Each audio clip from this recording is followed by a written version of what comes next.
नमस्ते दोस्तों, welcome back to our channel. आज हम सच्ची घटना पर आधारित 2022 की डम मनी नाम की एक ड्रामा से भरपूर मूवी को एक्सप्लेन करेंगे, जो शॉर्ट सेलिंग की कॉन्सेप्ट को दिखाती है। एक ऐसा खेल जहां इन्वेस्टर कंपनी को नीचे गिराने के लिए दांव लगाता है और दूसरों की बर्बादी पर जश्न मनाते हैं। अगर आप शेयर मार्केट से जुड़े हुए हैं तो ये मूवी आप जरूर देखें। और दोस्तों, शुरू करने से पहले आपसे एक रिक्वेस्ट है कि आपको वीडियो कैसा लगा कमेंट और वीडियो को शेयर करना मत भूलिएगा। कहानी की शुरुआत में हम एक आदमी को देखते हैं जिसका नाम है केथ गिल। एक आम आदमी जो ब्रॉक्टन मैसाचुसेट्स में रहता है, जिसका एक सुंदर सी बीवी है जिसका नाम है कैरोलाइन गेल, और उनका एक छोटी सी बच्ची भी है। दिन में वो एक फाइनेंशियल फर्म में काम करता है, एक ऐसी नौकरी जिसमें शायद उसको उतना मजा नहीं आता। लेकिन असली कीथ तो शाम को अपने घर के बेसमेंट में जिंदा होता है। बेसमेंट में उसका एक सेटअप है जहां से वो यूट्यूब वीडियो बनाता है और रेडिट पर पोस्ट लिखता है। वह ऑनलाइन रोरिंग किटी के नाम से मशहूर है और यूट्यूब और रेडिट पे एक फोरम भी है जिसका नाम है R Wall Street Bets, in short WSB। वहां उसका यूजर नेम है डीप वोटिंग वैल्यू। नाम थोड़ा अजीब है, लेकिन वहां सब ऐसा ही चलता है। अब कीट का फंडा यह है कि वो एक कंपनी के शेयर पर बहुत ज्यादा बुलिश है। मतलब उसको लगता है कि इस कंपनी के शेयर का भाव बहुत ऊपर जाएगा, और वो कंपनी है गेमस्टॉप GMI। गेमस्टॉप, जहां से लोग कंप्यूटर के आइटम, वीडियो गेम की CD, माउस और भी बहुत कुछ खरीदते थे। आजकल तो सब ऑनलाइन ऑर्डर करते हैं, तो कंपनी का फाइनेंशियल कुछ ठीक नहीं है। बहुत से फाइनेंशियल एक्सपर्ट्स जो वॉल स्ट्रीट पर बैठे ये सोचते हैं कि गेमस्टॉप तो अब डूबने वाली कंपनी है, तो इसलिए वो लोग गेमस्टॉप के शेयर्स को शॉर्ट कर रहे थे। जिन लोगों को पता नहीं, मैं उन लोगों को बता दूं। शॉर्ट करना मतलब सरल भाषा में कहे तो जब आपको लगता है कि किसी कंपनी का शेयर नीचे गिरेगा, तब आप शेयर किसी से उधार लेकर उसको बेच देते हो, और शेयर का दाम जब गिर जाता है तो आप उतने ही शेयर सस्ते में खरीदकर उसे वापस कर देते हो जिससे उधार लिया था। बेचने और खरीदने के बीच जो फर्क होता है वह है आपका प्रॉफिट। तो ये बड़े हेज फंड वाले गेमस्टॉप पर यही कर रहे थे। उनको 100% यकीन था कि गेमस्टॉप का शेयर तो जीरो होने वाला है, पर कीथ को ऐसा नहीं लगता था। उसको गेमस्टॉप की फाइनेंशियल्स और उसकी लीडरशिप में जो बदलाव आ रहे थे, जैसे च्यूई के फाउंडर रायन कोहेन का इन्वॉल्वमेंट, इन सब में पूरा भरोसा था। उसका मानना था कि गेमस्टॉप को लोग जितना बुरा समझ रहे हैं उतनी बुरी कंपनी वो है नहीं। उसमें अभी भी दम है। उसको लगता था कि ये कंपनी अंडरवैल्यूड है, मतलब लोग उसकी असली कीमत नहीं समझ रहे हैं। सबसे बड़ी बात, उसको ये दिख रहा था कि इतने सारे बड़े इन्वेस्टर ने गेमस्टॉप को शॉर्ट किया हुआ है कि अगर कभी शेयर का प्राइस ऊपर जाने लगा तो शॉर्ट सेलर्स को बुरी तरह से ट्रैप कर सकता है। तो कीथ ने अपनी सेविंग्स से गेमस्टॉप के शेयर खरीदे, और सिर्फ शेयर ही नहीं बल्कि गेमस्टॉप के ऑप्शंस भी खरीदे, जो रिस्की है, पर प्रॉफिट बहुत ज्यादा होता है इसमें, और लॉस भी। आपको तो पता ही होगा अगर आप शेयर मार्केट से जुड़े हैं। ये सब वो अकेला चुपचाप नहीं कर रहा था, बल्कि अपने सारे एनालिसिस, अपनी सारी होल्डिंग्स, सब कुछ अपने यूट्यूब चैनल पर लाइव स्ट्रीम में और रेडिट के वॉल स्ट्रीट बेट्स फोरम पर नियमित अपडेट के साथ और ऑनलाइन शेयर कर रहा था। वो स्क्रीनशॉट डालता है जिसमें हम देखते हैं शुरू में उसने GME में $53,000 का इन्वेस्टमेंट किया था। दूसरी तरफ उसकी वाइफ कैरोलाइन इस बारे में थोड़ा टेंशन में रहती है। उसे लगता है कि अपने परिवार की सारी सेविंग्स वह एक ऐसी कंपनी में लगा रहा है जिसको सब लोग डूबती हुई जहाज की तरह मान रहे थे। वो कीथ को सपोर्ट करती है, लेकिन उसके मन में थोड़ा डर भी बना हुआ था। आखिरकार यह स्टॉक मार्केट है। कीथ का छोटा भाई केविन, जो थोड़ा अजीब है, वह सोशल मीडिया पर फालतू वीडियो बनाता रहता है। उसने भी कीथ के कहने पर GME में इन्वेस्ट किया था। खैर, अब हम गेब प्लॉटकिन नाम के एक अरबपति को देखते हैं, जो वॉल स्ट्रीट के बड़े लोगों में से एक हैं, जो मेलविन कैपिटल नाम के एक बहुत बड़े हेज फंड का बॉस है। हेज फंड मतलब एक ऐसी कंपनी जो अमीर लोगों या इंस्टीट्यूशंस का पैसा लेकर उसे बाजार में निवेश करती है ताकि ज्यादा से ज्यादा मुनाफा कमाया जा सके। उसकी कंपनी ने गेमस्टॉप को बहुत बड़े स्केल पर शॉर्ट किया है। उसको तो गेमस्टॉप का नाम सुनने में ही हंसी आती है। वो कीथ जैसे छोटे इन्वेस्टर को डम इन्वेस्टर समझता है। हमें दिखाया जाता है केन ग्रिफिन नाम की एक आदमी को, जो सिटाडेल नाम की कंपनी का मालिक है। सिटाडेल एक बहुत ही बड़ी फाइनेंशियल कंपनी है जो हेज फंड भी चलाती है और मार्केट मेकिंग भी करती है।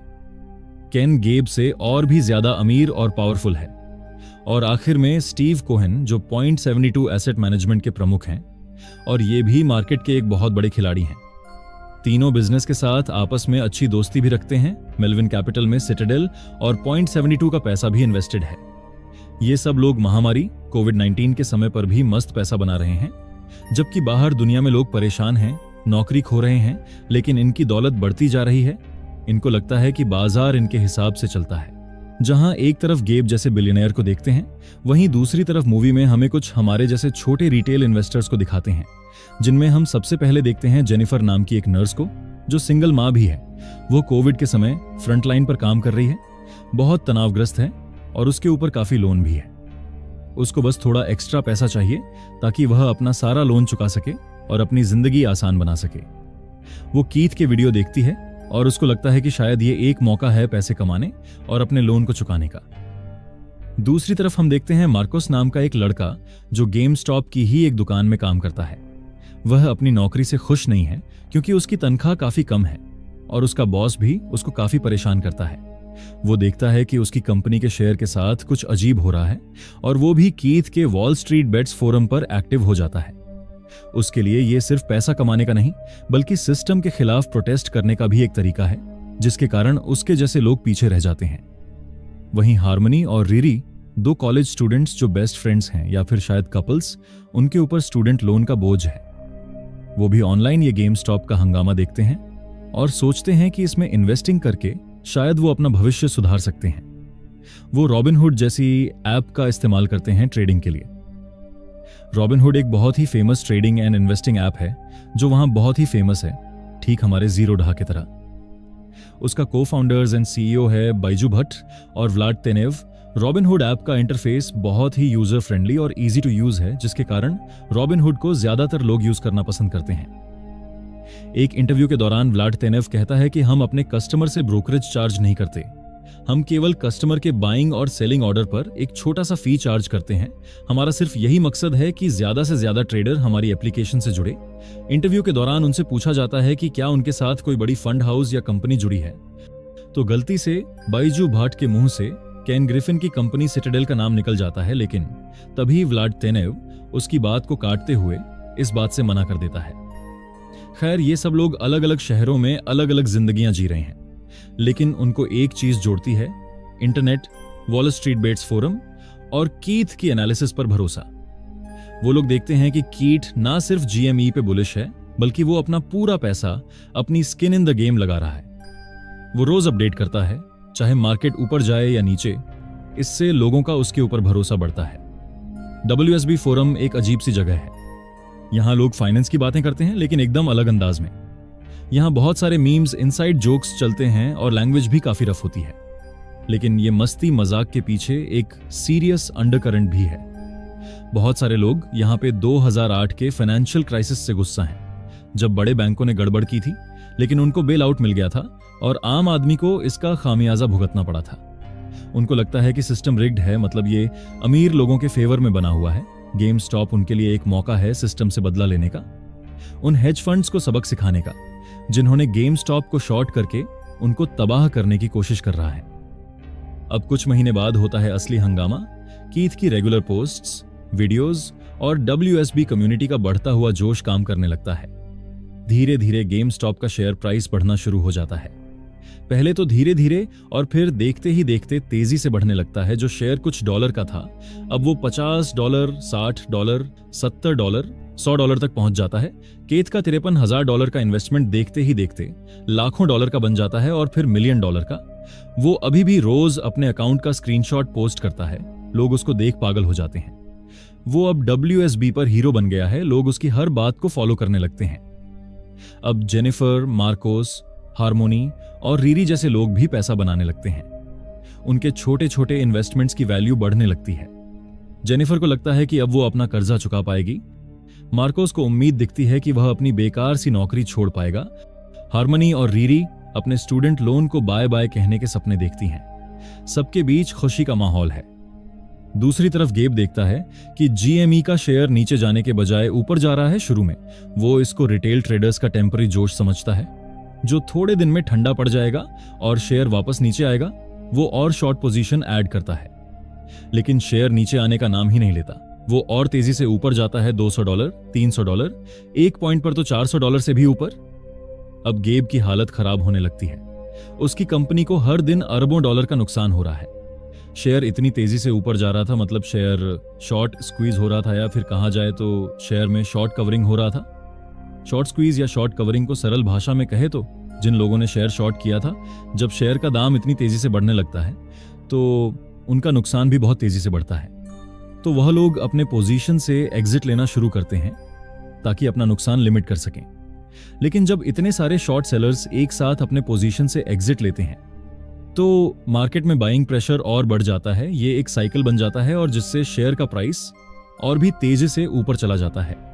तो इसे ही शॉर्ट स्क्वीज या शॉर्ट कवरिंग कहते हैं। अब हेज फंड जिसमें फंस गए थे, WSB वाले लोग इसी का फायदा उठा रहे थे। वो लोग शेयर खरीद रहे थे और होल्ड कर रहे थे, जिससे शॉर्ट सेलर्स को शेयर बहुत महंगे मिल रहे थे। गेब के ऑफिस में पैनिक का माहौल है। वो फोन पर चिल्ला रहा है, उसके कर्मचारी परेशान हैं, सबकी रातों की नींद उड़ गई है। उसको समझ नहीं आ रहा कि ये हो क्या रहा है। एक मामूली सा वीडियो गेम रिटेलर का शेयर उसके $multi-billion की कंपनी को बर्बाद कर रहा है। अब ये बात जब गेब की वाइफ यारा प्लॉटकिन को पता चलती है, वह गेब को अपने दोस्तों से मदद मांगने के लिए कहती है। तो गेब अपने दोस्त केन और स्टीव से अपनी कंपनी को बचाने के लिए मदद मांगता है। तब दोनों मिलकर मेलविन कैपिटल में $2.5 अरब का निवेश करते हैं। मूल रूप से उसको बेल आउट करते हैं ताकि वो पूरी तरह से डूब न जाए। दूसरी तरफ रॉबिनहुड ऐप के फाउंडर व्लाड टेनेव को NSCC से कॉल आता है। वह उन्हें कहता है कि गेम स्टॉप शेयर की बढ़ती हुई ट्रेडिंग वॉल्यूम के कारण उन्हें एज अ डिपॉजिट $3 अरब जमा करने होंगे, नहीं तो वह लोग रॉबिनहुड ऐप को बंद कर देंगे। तब व्लाड टेनेव उनसे कहता है कि मैं सिटाडेल के फाउंडर केन ग्रिफिन से एक बार बात करके देखता हूं। और यहां हमें पता चलता है कि केन ग्रिफिन ने भी रॉबिनहुड पर इन्वेस्ट किया है। अब रॉबिनहुड ऐप गेम स्टॉप के शेयर की बाइंग बटन को डिसेबल कर देता है। रिटेल ट्रेडर अब और गेम स्टॉप के शेयर नहीं खरीद पा रहे थे। अब ये खबर आग की तरह फैलती है और लोगों में पैनिक का माहौल क्रिएट हो जाता है और लोग बड़ी क्वांटिटी में शेयर बेचना शुरू कर देता है। गेम स्टॉप का शेयर जो पहले $483 तक पहुंच गया था, वह अचानक गिरकर $140 तक आ गया। इसका कारण था रॉबिनहुड ऐप, और जिसके कारण रिटेल ट्रेडर को भारी नुकसान उठाना पड़ा। लोगों को लगता है कि जब तक हेज फंड्स पैसा बना रहे थे तब तक सब ठीक था, और जब उन्हें नुकसान होने लगा तो उन्होंने यह कदम उठाया। उनको लगता है कि रॉबिनहुड ने यह कदम केन ग्रिफिन की कंपनी सिटाडेल के दबाव में आकर उठाया है। अब रॉबिनहुड का CEO व्लाड टेनेव लोगों को यह स्टेटमेंट देता है कि उन्हें बाइंग इसलिए रोकनी पड़ी क्योंकि उनके क्लियरिंग हाउस उनसे बहुत ज्यादा कोलैटरल मांग रहे थे, जो उस समय उनके पास नहीं था, और इसलिए उन्हें बाइंग बंद करना पड़ा। लेकिन आम इन्वेस्टर्स को इस स्टेटमेंट पे यकीन नहीं आता। उनको लगता है कि उनके साथ धोखा हुआ है। फ्री मार्केट का नारा देने वाले लोग अब मार्केट को कंट्रोल कर रहे हैं। सोशल मीडिया पर रॉबिनहुड के खिलाफ गुस्सा फूट पड़ता है और #बॉयकॉट रॉबिनहुड ट्रेंड करने लगता है। दूसरी तरफ इस पूरे हंगामा में कीथ शांत रहता है। जब GME के शेयर गिर रहा था, उसने अपने शेयर नहीं बेचे, बल्कि उसने एक और अपडेट पोस्ट किया जिसमें वह दिखाया कि उसने GME के और शेयर खरीदे हैं जब प्राइस गिरा था। उसके लिए यह सिर्फ पैसा कमाने की बात नहीं थी, उसको गेम स्टॉप की फंडामेंटल्स पर अभी भी भरोसा था। उसका यह एक्शन WSB कम्युनिटी में उसको और भी बड़ा हीरो बना देता है। लोगों को लगता है कि यह बंदा असली है जो अपने प्रिंसिपल्स पर टिका हुआ है। लेकिन अब कीथ भी मुश्किल में फंस जाता है। यह पूरा मामला इतना बड़ा हो जाता है कि अमेरिकी कांग्रेस इसकी सुनवाई करती है। एक कमेटी बैठती है जो पूरी गेम स्टॉप मामले को समझने की कोशिश करती है। सुनवाई में कीथ के साथ साथ इससे जुड़े सभी इन्वेस्टर्स और रॉबिनहुड के CEO व्लाड टेनेव को बुलाया जाता है। यह सुनवाई टीवी पर लाइव टेलीकास्ट होता है। कीथ सुनवाई में भाग लेता है अपने उसी बेसमेंट से जहां से वह वीडियोस बनाया करता है। वो बहुत शांति से, इत्मीनान से कमेटी के सवालों का जवाब देता है। वो कहता है कि उसने सिर्फ अपना एनालिसिस शेयर किया था, उसको गेम स्टॉप के फंडामेंटल पर भरोसा था। वो कहता है कि वो कोई हेज फंड नहीं है, वो एक आम आदमी है जो सार्वजनिक रूप से उपलब्ध जानकारी का उपयोग करके निवेश करता है। उसका तरीका लोगों को काफी पसंद आता है। गेब प्लॉटकिन वर्चुअल हियरिंग में काफी डिफेंसिव लगता है। वो मानता है कि गेम स्टॉप की पोटेंशियल को अंडर एस्टिमेट किया था। वो शॉर्ट सेलिंग को डिफेंड करता है। केन ग्रिफिन भी वर्चुअल हियरिंग में आता है। वो किसी भी तरह की कल्यूजन से इनकार करता है। वो कहता है कि सिटाडेल ने रॉबिनहुड पे कोई दबाव नहीं डाला था बाइंग रोकने के लिए। वो रॉबिनहुड के PFOF मॉडल को भी डिफेंड करता है। व्लाड टेनेव फिर से वही एक्सप्लेनेशन देता है कि रिस्क मैनेजमेंट और क्लियरिंग हाउस की कैपिटल रिक्वायरमेंट्स की वजह से बाइंग रोकी गई थी। उससे काफी सवाल पूछे जाते हैं। अब कुछ दिन बाद हम देखते हैं कि केथ ने GME में निवेश करके काफी पैसा बनाया, लाखों डॉलर। लेकिन उसने अपनी जीवन शैली में कोई बड़ा बदलाव नहीं किया। वो अभी भी उसी घर में रहता है और शायद अब YouTube वीडियो नहीं बनाता। वो थोड़ा ब्रेक लेता है। उसके खिलाफ जो जांच चल रही थी, उनका क्या हुआ? ये फिल्म में स्पष्ट रूप से नहीं दिखाई, लेकिन वो बड़ी मुसीबत से बच गया। गेब प्लॉटकिन को इतना भारी नुकसान हुआ कि मेलविन कैपिटल कुछ समय बाद बंद हो गया।